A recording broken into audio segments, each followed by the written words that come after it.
So go ahead and play.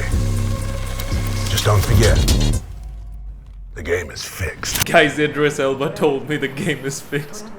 I don't know what's happening. What the Cyberpunk 2077 is famous, or infamous I should say, for the worst launch in gaming history. It was so bad even Sony had to give refunds. But since then, the game has been updated extensively and even got a whole new story expansion. So that begs the question, is Cyberpunk 2077 actually good now? Or has CD Projekt Red just been polishing a turd all these years? Well, fear not, my beautiful subscriber. I've spent over 160 hours in this game across 2 different platforms to finally answer the question, does Cyberpunk 2077 still suck massive gorilla dick? I'm gonna start off with my favorite thing about this entire game, and that is the combat.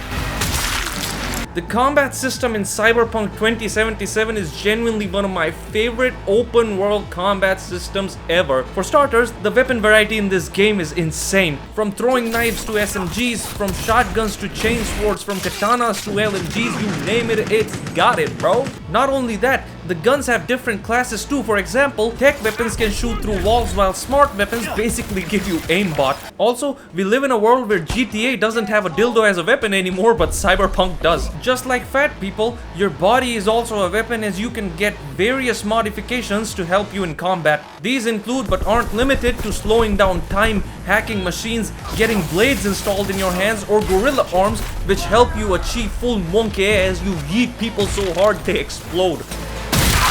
The upgrade system is also great, allowing you to improve your character in meaningful ways that actually make a difference, like dashes and finishers. One of the skill trees known as the Relic is exclusive to the Phantom Liberty expansion, but that is also well worth it. The movement is smooth, the attacks are satisfying and brutal. Jesus Christ. Sound effects are chef's kiss. Upgrades and modifications you get are useful in both stealth and head-on approaches. The number of possibilities in this combat system are amazing. You can go full stealth ninja mode with throwing knives, slicing heads and deflecting bullets with katanas, performing takedowns and whatnot. You can become Hacker Man Pro Max as you turn the ops' weapons against them and even get the enemies themselves to do shit like this.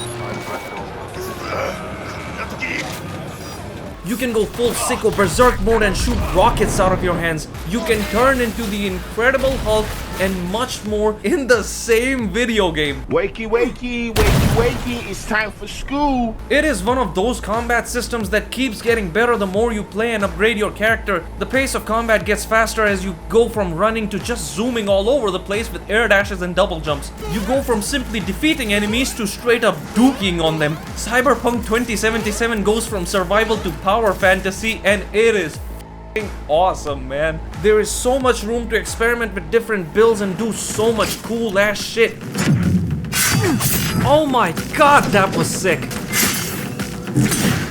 Now, of course, the combat isn't perfect and does have its fair share of flaws. Some enemies are pathetically bullet spongy, especially in the early game. Oh my god, can you please die already? Thank you. Enemy AI can be utterly stupid at times. Look at this dude. Where are you going, brother? I'm right here. What is he doing? Oh, finally. Thank God. This game also has my least favorite type of lazy-ass difficulty setting, where the only difference is to the damage numbers. Enemy variety isn't anything too special, and most of the boss fights just end up feeling underwhelming. There are a few good ones here, like this one from Phantom Liberty. But for most of them, there's no strategy involved, and they don't provide any real meaningful challenge at all, especially after you've spent a bit of time upgrading yourself. When they do provide a challenge, it's usually to your patience, because the enemy has a big ass health bar the size of KSI's forehead, so the fights just devolve into spraying on a big health pool until the enemy dies. There is no New Game Plus, which is just baffling, and oh, we can't forget about the bugs and glitches now, can we? Wow. Latest version of the game, by the way, guys. Don't worry, we'll get to more of these in a bit. But even with all its flaws, I f***ing love this combat system, man. It is just so much fun and is made even better by the phenomenal music.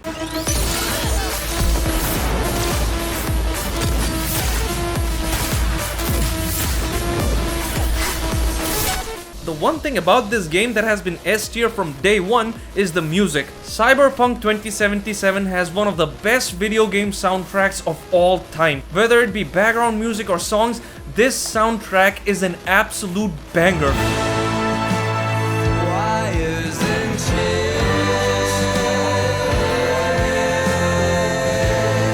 This is one of those rare cases where I listen to a soundtrack even outside of the game. Hell, I've been using some of this game's tracks in my videos for years now. And it's not just in combat, even outside of it, the music is downright perfect. It's the reason why some of the moments in the story hit at all, and is also a huge reason as to why just roaming around in this game feels like such a vibe. And the devs knew this, so they even added the option to use the radio on foot so you can be like...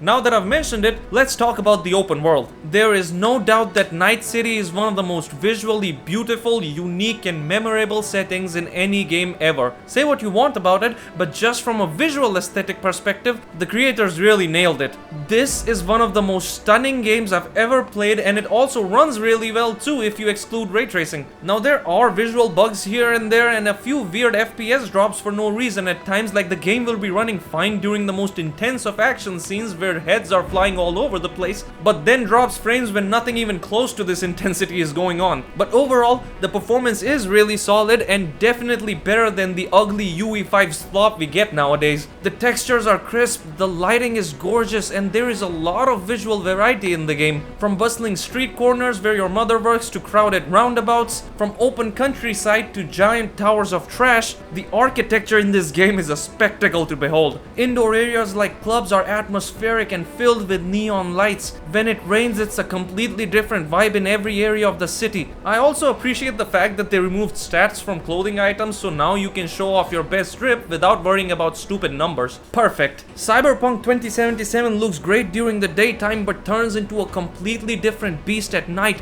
as all the lights of Night City come alive and you're just in awe of this futuristic hellscape with advertisements everywhere. Also, I don't hear a lot of people talk about how much of this city is accessible vertically. That is understandable considering you don't really get anything from climbing buildings in this game, but still. Those upgrades I mentioned before while talking about the combat also comes into play when traversing the city on foot, like you can legit bunny hop in this game. I mean, sure, you can't climb to the top of most skyscrapers, but you do get to a point in this game where you can straight up parkour on rooftops, especially in Dogtown. Now while we are on the topic, let's talk about the other way you get around in the city, and that is drive. The selection of cars and bikes in this game is really good, and there are even weaponized vehicles now which are really fun to use. Unfortunately, there's no drivable water or air vehicles in Cyberpunk 2077, which is stupid as hell because you do see these vehicles being present in the game. This one time I thought I found a way to fly by hitching a ride on one of these flying cars, but then it just froze in midair. Wait, oh come on man, why did it stop moving? Well, that was fun for like 2 seconds. That's what she said. Vehicles feel like they do have some weight to them and are fun to drive for the most part, especially on PS5 as the game uses adaptive triggers really well while driving. Vehicle damage is also really good. You can also shoot while driving as well now, which is yet another reminder of how pathetic this game's launch was since it didn't even have basic ass features like this. Now I don't know if this is a bug or something because there's so many of them in this game, but sometimes on keyboard and mouse the vehicle handling just becomes complete poo-poo garbage. It genuinely feels more like driving a slippery bar of butter. Also, the vehicle physics just don't make sense a lot of the times, which is very unsatisfying.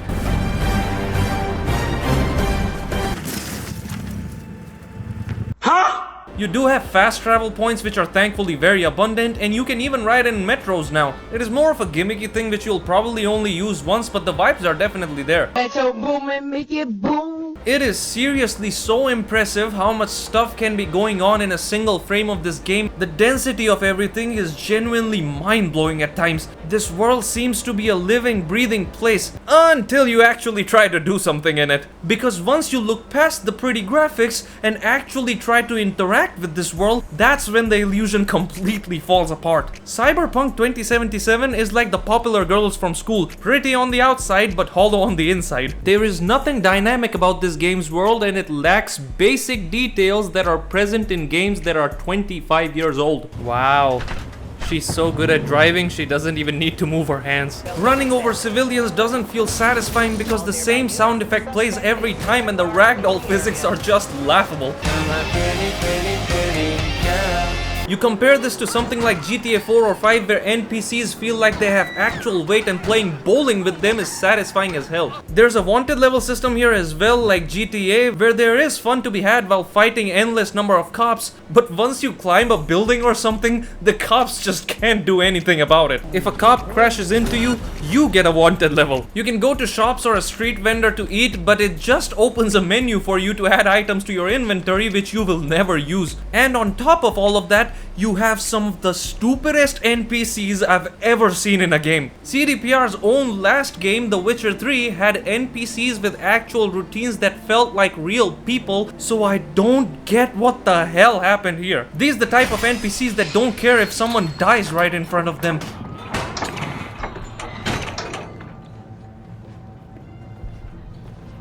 Huh? These are the type of NPCs who walk to somewhere and then just stand there for the rest of eternity. These are the type of NPCs that walk towards the guy holding a dead body on his shoulders. Basic navigation is the bane of their existence.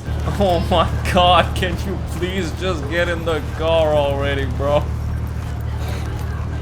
I don't want to play this game anymore. And at times they would rather go through you than around you. You can do parkour on their cars and nobody cares. Sometimes when you shoot into a crowded area, the NPCs run around and then do this. We are women. You are pain. Hell, you can massacre an entire club full of people and the bartender will still be like, what can I get you? Sell anything that might pique my curiosity? Have a look.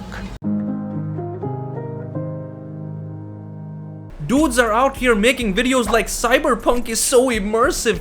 My brother in Christ, what is immersive about any of this? Hey yo, that's Pan Am.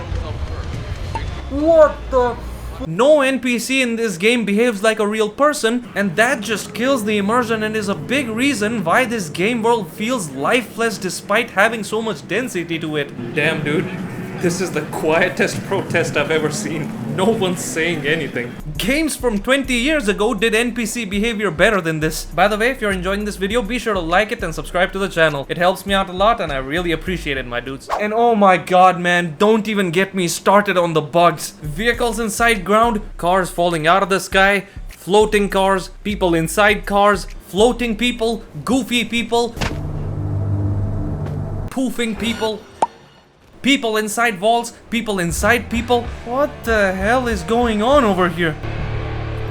Oh my god, now I'm inside someone too! Game-breaking bugs are still present here, like this mission which refused to trigger during this playthrough I did for this video. For a game that has been receiving updates for almost 5 years now and putting out promo material like this, The game is fixed. it is baffling that I still can't go an hour in this game without shit like this happening. What the f— Seriously man, I recorded so many bugs which I can't possibly show in this video without making it over an hour long. This lady to my left has been walking in the same place for the past 5 minutes. What the hell? Oh no! Now she just went through a wall. What the fuck is with this game, man? The game is fixed. So now let's talk about what do you actually do in this open world. In terms of activities that don't involve combat, you can go on a roller coaster, take part in races which are fun, and hang out with your in-game girlfriend so your sorry ass can finally get an idea about what it's like to get bitches. Yeah, that's pretty much it. What? Were you expecting fun sports, mini games, or that sort of stuff with the spice of a futuristic setting? Well, you better calm down, brother, because we don't do well with expectations here in 2077. Random events are absolutely bullshit since there's only one kind where you kill 2-3 enemies and then loot a box. That's literally it.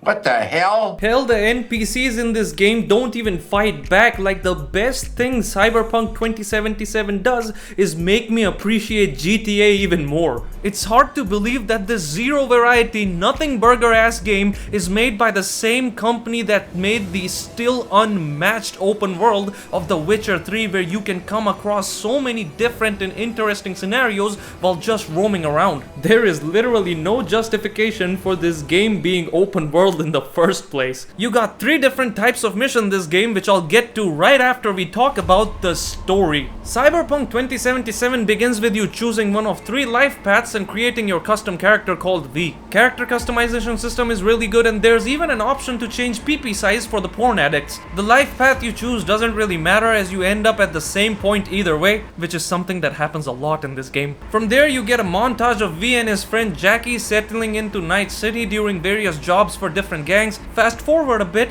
Mark Henry contacts you and offers you a shot at the big leagues with the heist of the century, which involves stealing a relic from a corporation called Arasaka. Obviously the heist goes tits up, Jackie dies, V is forced to insert the relic into his own SD card slot in his head to protect it, and when you go back to Mark Henry to talk about what happened, he straight up kills V to save his own ass. And no, this is not a spoiler, they literally showed this in the E3 trailer for this game. But in reality, V actually survives because it turns out the relic actually saved him. But it's not all rainbows and sunshine. The relic actually contains the digital engram of Rockstar by day and Terrorist by night, Johnny Silverhand aka Keanu Reeves, and it is now overwriting V's mind. The Phantom Liberty expansion adds a whole new spy thriller story with Idris Elba joining the mix and alternate endings.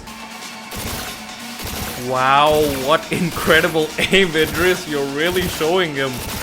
This thing is trash. But the core game still revolves around the tension between V's survival and Johnny's legacy in a brutal, technologically advanced dystopian world. The rest is up to you to find out, and I won't spoil anything major. Starting with the good, the foundation of the story is actually pretty interesting. In fact, the best part about this game's story is the relationship between Johnny and V. This isn't some bait and switch cameo like Giancarlo in Far Cry 6. Keanu Reeves is fully in the game from the beginning to the end, and you even get to play as him at times. The banter between V and Johnny is the most fun part of this journey, and it is the only part of the story that I enjoyed from the beginning to the end. The acting from everyone is great, including my GOAT. What do you want? And I've processed some shit, changed my mind. Don't want you dead anymore. Go fuck yourself, dickwipe. At times, the way this game sets the atmosphere with the visuals, acting, writing, and music can really hit you in the feels. You've never backed down from anything in your life. Even when you maybe should have. Another thing I appreciate is the fact that Cyberpunk is not afraid to deal with serious issues and be dark at times, and I respect that. This story is at its finest when they cut the fluff out of the writing and just let the characters have real moments together. But that's basically where the compliments end. Cyberpunk 2077's story is the most interesting and intriguing during the first 7 to 8 hours because it is the only time you feel like things are actually happening to move the main plot further. After that, however, the story just falls into a fucking volcano in terms of quality. Get this, the plot of this game is literally about a man slowly losing himself and dying with every passing second, so it should feel like a race against time. Yet there is no sense of urgency anywhere in this story. There is so much padding here with long stretches where literally nothing meaningful happens in the story. It basically goes like you go to someone asking for help, they tell you to do a favor for someone else until they eventually give you something mildly useful 3 to 4 hours later. This game just doesn't respect the player's time. Cyberpunk 2077's story turns into a giant directionless slog, and the mission design is a big part of that. First up, you have the optional gigs, which are hands down the best types of missions in Cyberpunk 2077 solely because of how well they play into the freedom aspect of the gameplay. There are optional Cyber Psycho boss fights in here, which I already talked about earlier. Other than them, here you are given a little bit of context and then told to do a task in some place, which is usually either retrieving an item or sending someone to a meeting with God. These are so good because they basically say, here's a location with enemies and here's your task. Go ham, cuh. No restrictions, no padding, bullshit. You're free to take care of business however you want. In my first playthrough, I usually just went berserk on these fools, but this time around I played with a bit more stealth and experimented more with hacking stuff because some of these gigs can have the funniest moments in the game.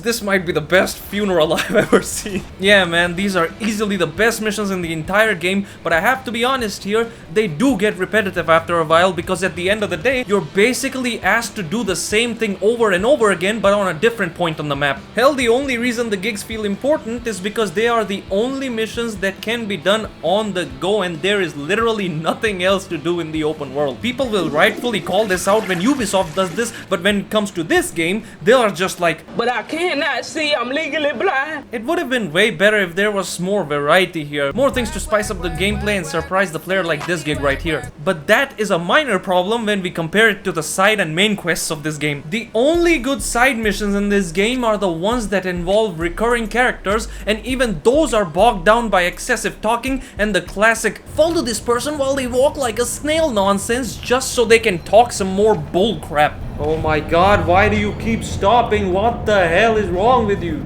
Seriously, what happened to people walking at the same speed as you like in The Witcher 3? Some of the side missions do have interesting plots. I also appreciate how these missions don't force a playstyle on you when you finally get to the combat. There are even a few gimmicky but entertaining ones like this one where you get a funny gun with an AI built into it. Bum bum be dum bum bum. What are you doing?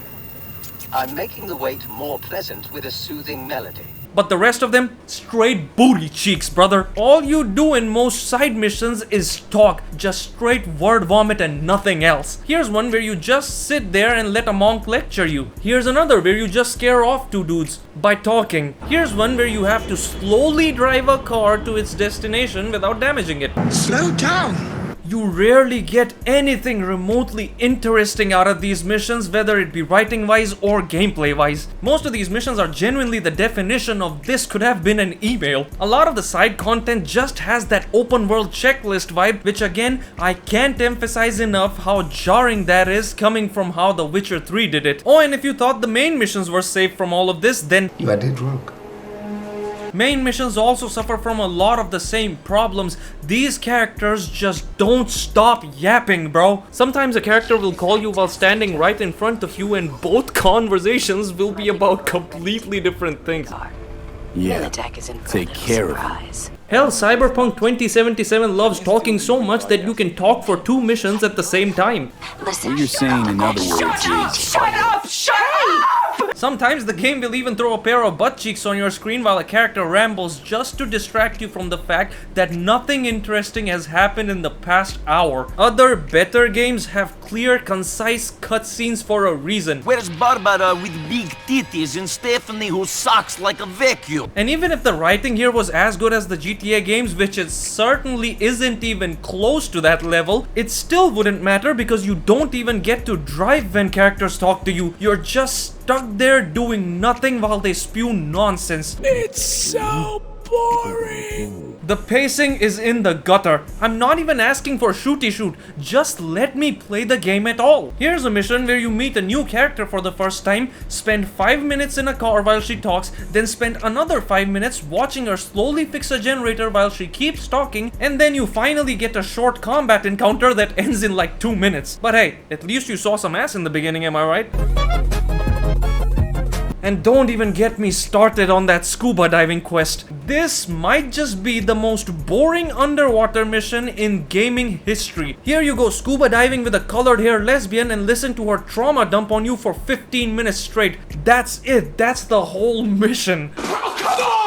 Worst part is you can't even save and quit during these drawn out sequences so that you can go and do something else which is actually interesting, which is literally anything else. There was hope in the beginning of Phantom Liberty. The first hour of this expansion was paced incredibly well. You go from a plane crash to killing bad guys to reach the president, quick but solid dialogue, then a fun combat segment, a bit of investigation, and then finally to the best boss fight in the entire game.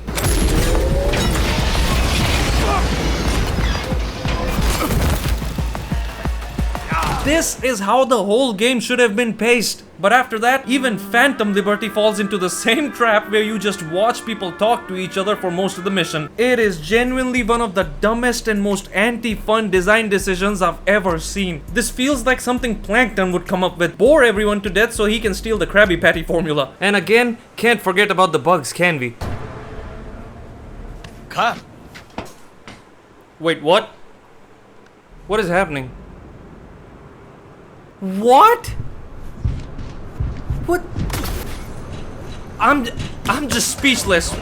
What? Okay, so I've been teleported away from my objective. Incredible. The game is fixed. The best main missions in the game, no question, are the ones where you play as Johnny Silverhand. Minimal yapping, nuts to butts action, and most of the dialogue actually happens while you're playing the game. That's how it should have been all across the board. I'm not saying there aren't any other good missions, because frankly there are, but even the better ones aren't safe from this kind of chit-chat bullshit. The set pieces can be thrilling.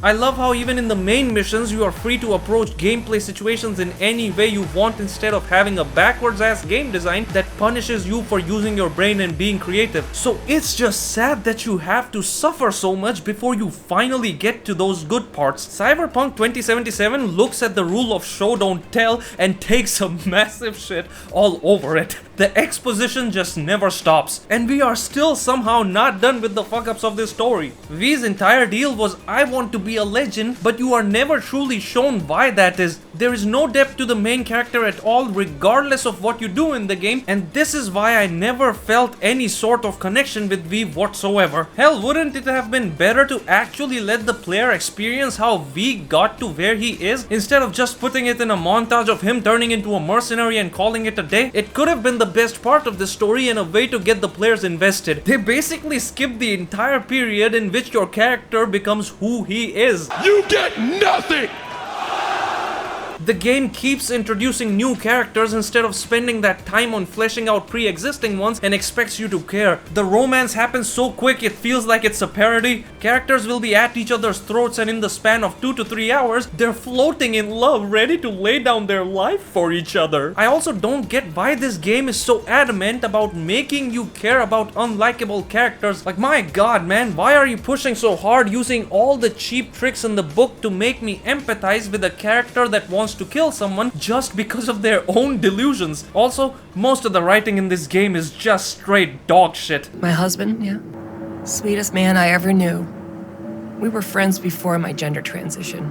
What? So let me get this straight. Either your husband was just waiting for you to get a vagina so that he can finally bang someone, or he was gay so when you went ahead and became a fake woman, he was like, that's alright too, I guess. What in the 4chan fanfiction am I watching, bro? I have never played another game where every character tries this hard to act cool and edgy, but just ends up being omega cringe. Rust and piss, shitbot! Also, they will literally get technology to do whatever the plot requires. I don't know how it's possible, but I think I hear those bells too. Seriously? You can hear my memories? It must be a side effect. Well, that's just lazy writing. The big bad villain of the story is the Arasaka Corporation, and it is one of the biggest fumbles of this game, which is really saying something considering all the other stuff we've talked about till now. You steal this company's big important possession, yet not once do they actively try to retrieve it or look for it. It's just whatever to them. In fact, why was the relic created in the first place? Johnny Silverhand posed the biggest threat to this company, so instead of killing him when they had the chance, why would they store him on an SD card that can just be inserted into another person? This entire story is straight up Beetlejuice levels of stupid, man. 1 minus 1 equals. Equals 35. Also, along the way to its release back in the day, CDPR stopped calling this game an RPG, and I can see why. Some choices do make a difference, like you can choose the ending of your story from the ones in the base game or the new ones that Phantom Liberty added, but majority of times your choices don't mean jack shit. But still, to give the illusion that they do matter, the game just gives you 3 ways to say the same thing. But wait, there's more! Remember this game-breaking bug I talked about earlier? Well, when I said game-breaking, I meant game breaking, because no matter what I tried, it was never fixed, so I couldn't progress through the main story anymore on this playthrough and was basically forced to go the Phantom Liberty route. Wow. At least I had the paid expansion to continue playing the game, but imagine if someone faced this issue and they only had the base game. And I say this because I know that I'm not the only one who faced this problem. The game is fixed. In conclusion, even after almost 5 years of updates, Cyberpunk 2077 is still a buggy mess with major game-breaking bugs. But in reality, the bugs were never this game's biggest issue because they can still be ironed out if the developers try hard enough. But no number of updates can ever fix the terrible story, cringy writing, the unbelievably bad mission design, and the lifeless open world. I've spent over 150 hours on this game, so of course there are elements here that I adore, but unfortunately they are trapped in one of the most mediocre games I've ever played. It's games like these that prove that most of these big YouTubers just parrot the same popular opinion over and over again. They just don't seem to understand that you can love something despite its flaws, but if you don't even bring up the objective problems with the game, then you are doing a disservice to the people who watch your videos. This game still isn't what it was advertised to be. It is sad that we live in a world where people will praise a corporation for finally making a shit game playable after 5 years of its release, especially after all the lying and other heinous shit that they've done along the way. I don't know if I should say this, but I really feel like anyone who thinks this game is a masterpiece has no standards in terms of video games at all. Mindless fucking consumerism wins the day again. It genuinely pains me to say stuff like this, man, because the same company made the greatest and my favorite game of all time. Cyberpunk 2077 is a fundamentally flawed game, and no amount of patches will ever make it anything more than disappointing. Huge thanks to everyone who watched this video till the end, man. This one took so much time and effort, so I really appreciate you sticking around. Here's another video that YouTube thinks that you might enjoy, so be sure to check that out. As always, if you enjoyed, be sure to like, share, subscribe, and I'll see you next time.